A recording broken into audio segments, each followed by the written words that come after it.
Bwana Yesu asifiwe. Tuliangalia ile siku ya kwanza, ana maana gani anapozungumza ya kwamba chombo kinaharibika mikononi mwake na bado kiko mikononi mwake, anaamua kukifinyanga tena, anakitengeneza tena, kwa sababu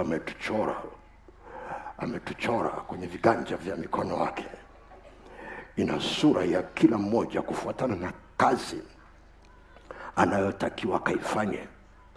Kwa hiyo anapokuleta, anakutengeneza, anakuwekea ndani ya tumbo la mama yako kabla hata hujaja.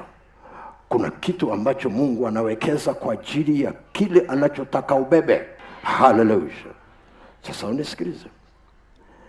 Kama anatutengeneza na kututengeneza, kuna jambo ambalo unahitaji kuona. Kwa sababu watu wengi sana wanafikiri kuna siku watamaliza chuo wanachofundishwa na Mungu. Wasimaliza.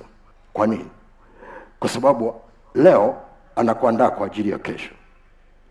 Ukifika kesho anakuandaa kwa ajili ya kesho. Ukifika kesho anakuandaa kwa ajili ya kesho. Ukifika kesho anakuandaa kwa ajili ya kesho. Kuna kesho nyingine utajikuta uko mbinguni.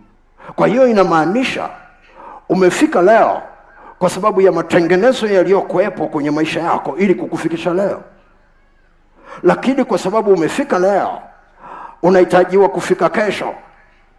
Uwe na uhakika kuna vitu ambavyo Mungu alikuwa anawekeza ndani ambavyo havihitajiwi leo, vinahitajiwa kesho. Utakapofika leo, ghafla vinaibuliwa ndani yako, vinatengenezwa na kukusaidia kufanya maamuzi ambayo yanatengeneza kesho yako. Na kwa sababu hiyo, matengenezo ya mtu mbele za Mungu ni ya kudumu, endelevu.